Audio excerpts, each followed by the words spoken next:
Welcome, everyone. We are here, Simon and Maren, again for your midweek boost, but you can watch this anytime. Simon is going to be doing some education around laughter and brain health. And then, once again, we're going to be engaging in a laughter session, and you get to participate and join us. So when we think about all the things we're trying to do this month, it really is about understanding our brains and understanding how we can make a difference in our brains. And that difference actually leads to our well-being, it leads to relaxation, it relates to how our well-being as well. So we want to kind of talk a little bit about two hormones today. One is oxytocin and one is prolactin. Now, oftentimes when I talk about prolactin, everybody's like, well, I'm not breastfeeding. Why do you need to worry about prolactin? The thing about it is that prolactin actually has a significant impact on other parts of the brain. Actually increases our ability to feel connected, to build trust. It's a really powerful hormone that actually has impacts in ways that we often don't think about. It's a relaxing hormone. It can help us relax, and we'll talk a little bit in a few minutes about how we can actually trigger a prolactin response, which then leads to this sense of well-being and relaxation. The second hormone I want to talk a little about is oxytocin. And oxytocin is often called the love hormone. And so it's a type of hormone that gets produced. It actually leads to muscle relaxation. So that sense of tension in your body can actually be released by an excess of oxytocin or release of oxytocin. And we can also have this sense of connection. There's actually a great hormone that builds a bonding experience with somebody. And so when we are in physical proximity, or we're in sexual or non-sexual touching, it actually has a significant impact in how we actually feel. Now, what I'm not saying is that all sexual contact is like that, because it has to be done in the setting of safety, and it has to be done in a setting of low anxiety. So again, if it's in a coercive way, or if it's in a way that seems forced, that can sometimes actually do the reverse, because your cortisol level goes up, and that actually wipes out the impact of both oxytocin and prolactin. And so again, we want to be very mindful about the types of situations we're in and how we can use the situations to our benefit, rather than it being a anxious moment or a forced moment, because that's not what we want, right? We want it to be relaxing. We want it to build into that trust, into that connection, and into the sense of, I enjoy this. I enjoy this moment. I'm present in this moment, and I'm enjoying it. You know, it makes me think about one way to bring calm is to have a safe connection. And really, we can try to talk ourselves out of anxiety, but really what our brain wants and how our brain communicates is by action and experience. So everything you're talking about is making me think about that. Like, if we're feeling anxious and we can make a safe connection with ourselves or with another person, it literally is giving your brain the experience of, I'm safe right now, I can calm down. And in that experience, we get this release of these hormones, which actually then build new neural pathways that build that safety and that build that trust and build that bonding and connection. So these aren't just things that we're willing in place. These are actually physiologic changes in our brain that actually lead to ongoing sustainability of those kinds of connections and that kind of feeling. And when you think about it, there's very few things that we can do that we can say that about. And this is a great non-drug way of really saying, hey, I want to build this type of relationship, this type of bonding, this type of connection. And so it's really, really important. That's also making me think about our circle of control. If you're not familiar with that, watch our video on that one. But what I hear you saying is our brain chemistry is partly within our circle of control. And a lot of times I think we think our bodies just do stuff to us, maybe for us, but to us. And what I hear you saying is we can be purposeful and invite into that circle of control our brain health. Absolutely. Absolutely. And it's interesting when we talk about these hormones is sometimes we put it into lots of different contexts, and we need to be aware that it's not a limited context. So, we talk about, for example, oxytocin gets released in sexual contact, especially at the time of orgasm, but that doesn't mean it's the only time it gets released. And there are other really great ways of doing that. And we're actually going to show you an example of that toward the end of our time together. So that's the kind of basis that we want you to think about today. Even as we're doing the laughing yoga that Lauren's going to do, that's actually releasing some of these things. It's helping lower our cortisol. It's helping us release some dopamine, which is a kind of a reward hormone. It releases the prolactin and oxytocin, which are relaxing and bonding hormones. And it has an impact in serotonin, which actually elevates our mood. So again, lots of super good benefits, even in these simple kinds of things that we're going to do today. So I'm going to hand it off to Lauren. Lauren's going to walk us through a little bit of laughing yoga. So with you talking about touch, I'm thinking about some of the ways that we can incorporate touch into laughter and into our body, lifting our mood or feeling more at peace. And I'm wondering if you know the answer to this, but a lot of what we do in laughter yoga is clapping. And would you say that even a clap or this type of touch with your hands, do you think that makes a difference or impacts our physical body? I think any kind of being present physical touch is always a benefit. It's always got a positive impact.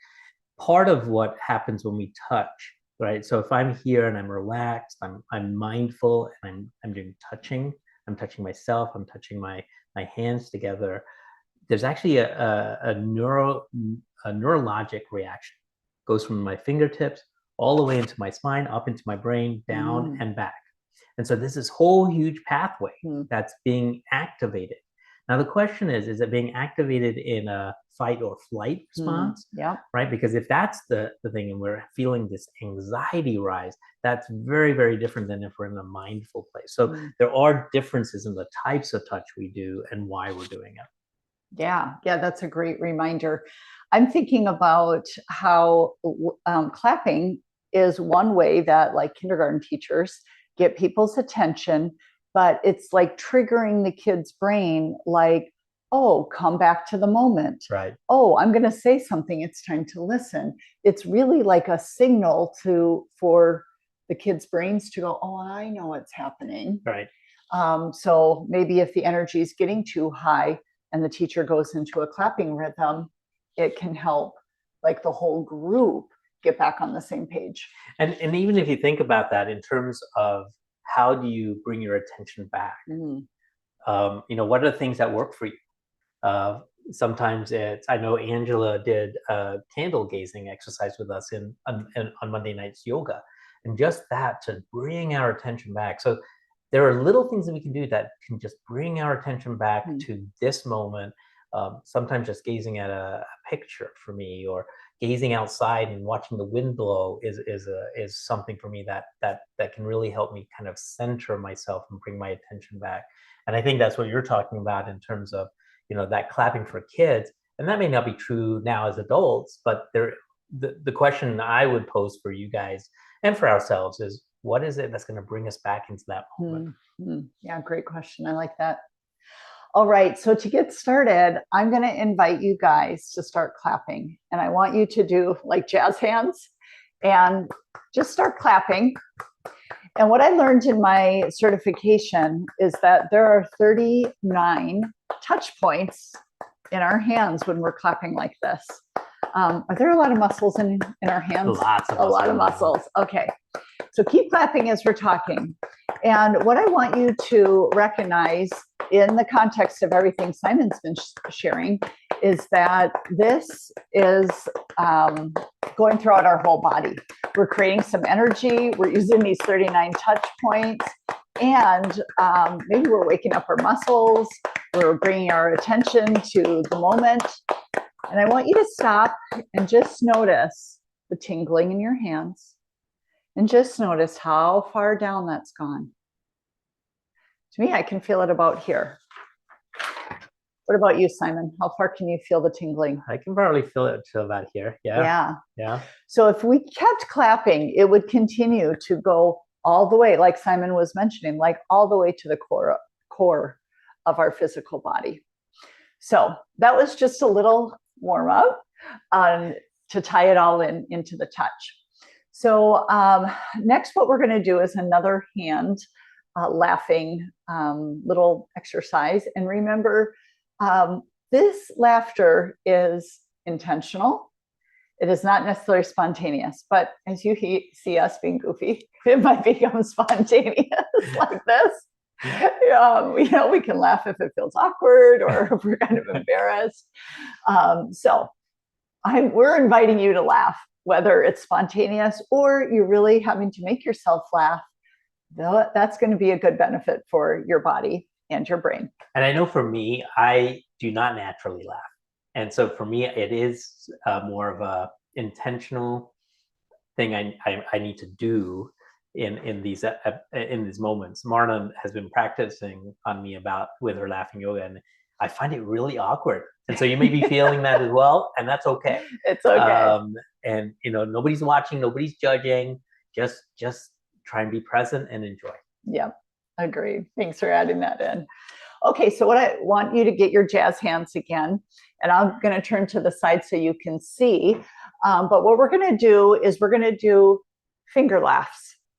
Okay, and which is we're going to tap, like here's your thumbs tapping, and that's a ha.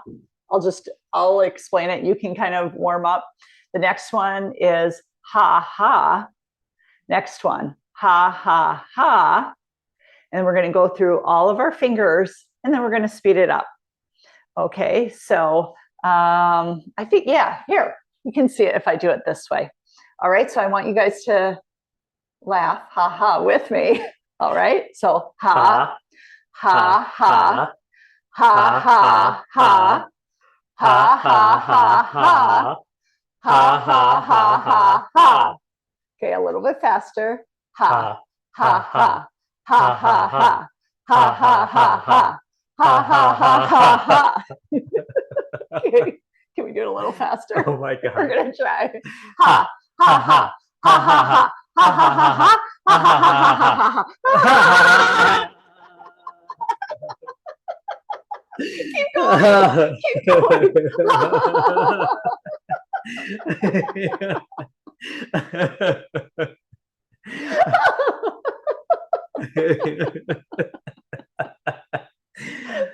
See what a little finger laughter can do. Okay, one more round. All right. Ha, ha, ha, ha, ha, ha, ha, ha, ha, ha, ha, ha, ha, ha, ha. A little faster. Ha, ha, ha, ha, ha, ha, ha, ha, ha, ha, ha, ha, ha. We didn't even get to super fast. Oh my gosh. Okay, give yourself a hand. If you had trouble coordinating that, I did. I had a lot of trouble coordinating that, but that was good. That was good. Okay. So, do you ever have that feeling? I mean, I actually was feeling this like about a half hour ago, where your brain's a little fuzzy or foggy, or if you even think about like when you wake up in the morning, that groggy feeling before coffee maybe, or if you're feeling tired or maybe even a little cranky. And it's kind of like those little tiny cobwebs that are in the corner of your room and you don't really ever see until you have to look back there and you're like, oh man, I didn't realize like so many spiders were living in my corner. So that can happen in our brain too. It's kind of like that foggy, cobwebby feeling in our brain. And did you know we have a tool for that? Oh, good. I need that. I know, I'll take that too. Yeah, I need that. So what I want you to do is imagine a twisted or corded rope I know as a kid, I used to do macrame, which I thought was super cool, but that's kind of like thicker material. And then you weave it all together. And then you have this rope. And that rope is called brain floss. So if you have cobwebs or a little fuzzies going on, you can use this brain floss to get all those things out. And we do that by laughing. All right. So I want you to imagine how thick your rope is, what the braided part might look like. And I want you to grab it by each end. And we are going to floss our brain. You ready? I guess. Okay. It kind of tickles. Oh, I got to get down the middle. Are you going through your ears? Yep. Why not? Why not?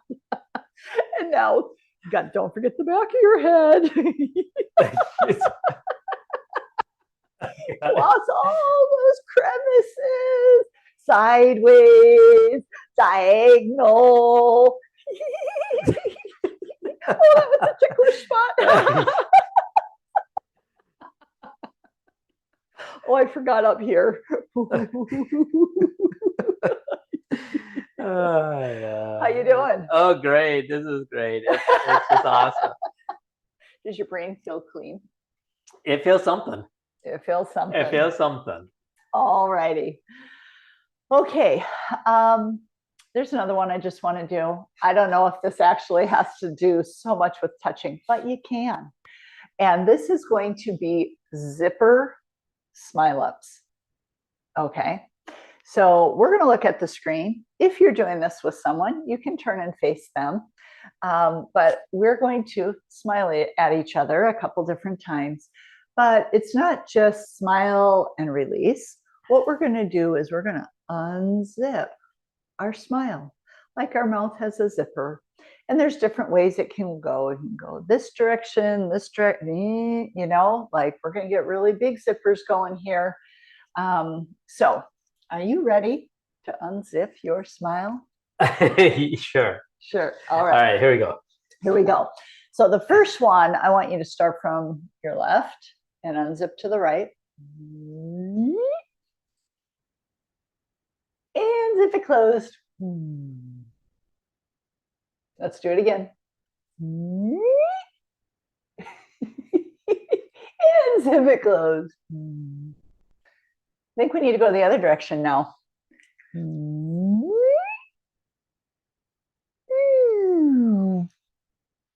I want to hear a sound effect.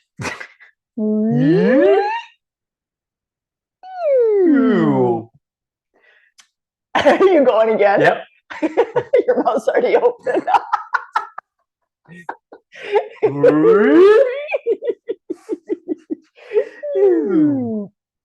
All right. Now we're going to do one from the middle here.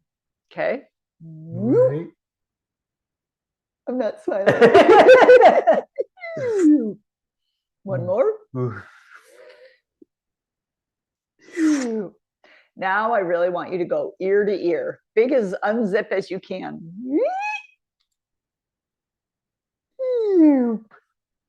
A big diagonal.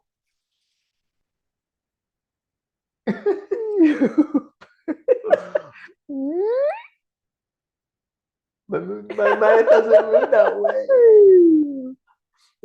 All right. No, our mouths don't, but it's fun anyway. It is funny. All right. So what we're going to do now is I'm going to set a timer for 30 seconds of laughter. We're going to do a laughter meditation. Okay. And we're just going to laugh because we want to for 30 seconds. And then Simon's going to end us with body meditation. All right. So ready, get set, go.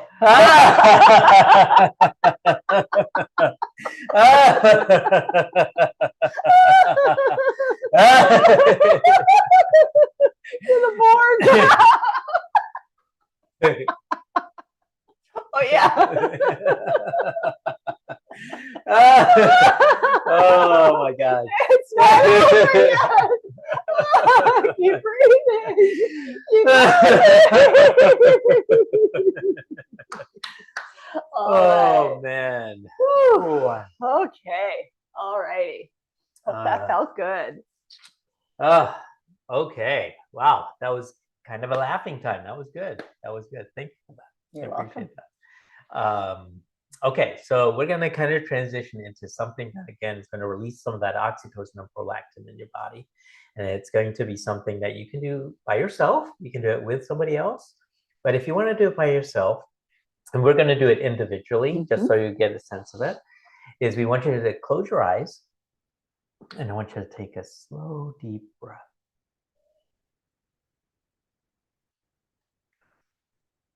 I want you to take another one, but this time I want you to feel the air moving in and then out. I want you to push away any of those distractions, any of the things that are trying to crowd in right now. Taking one more deep breath in and out. And if you want to be standing up, that's great. You can do this sitting down. What I want you to do is give yourself a gentle hug. Just kind of rest your arms, rest your shoulders. Make sure your shoulders are relaxed. Keep your hands on your shoulder, just nice and gentle. Nice, slow, deep breath. Just want you to think about how grateful for you are. All the things that you're really good at. All the things that you know that you're good at. That you know you're in deep inside you're a good person. And you're just giving yourself a hug. Just keep focusing on the moment. Deep breath in. Deep breath out. Now, I want you to take your arms. I want you to give yourself a little bit of a tighter squeeze. Just want you to hold it. Deep breath in. Deep breath out. In this moment, I want you to think about where's my stress? Where do I feel tense? Take a deep breath in and a deep breath out. If you're noticing that tension, just release it. Take a deep breath in, deep breath out, and release that tension. And just enjoy that sense of touch.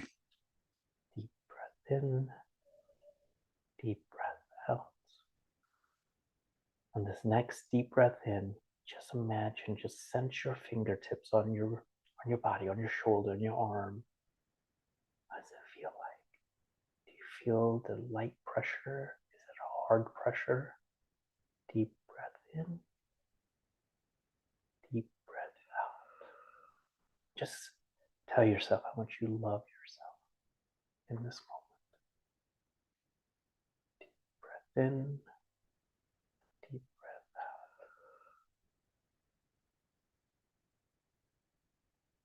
out. Another deep breath in and deep breath out. I want you to just relax, let your arms relax, just come down to your side.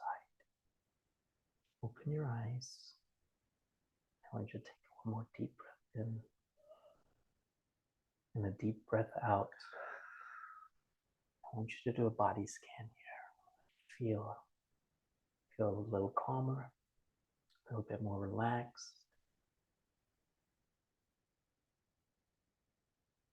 Do you feel like you've connected with yourself? What you've just done is release those hormones, and the feelings you're noticing are a result of that. In just about 15 to 30 seconds, we've done that.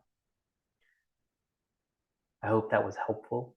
I hope you enjoyed that connection with yourself. You can do the same thing with another person. There's a technique called hugging until you relax, which if you're two people, and this is uncomfortable to begin with, so just take it easy, take small steps.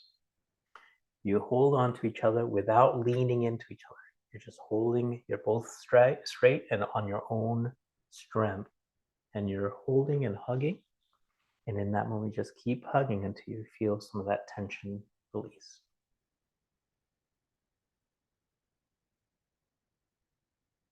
Great. Well, thank you for joining us today. So appreciate it. I hope you have found this helpful, from learning a little bit about brain chemistry, some laughing yoga, and some relaxation that's triggering some of those neurohormones that are leading to your wellness.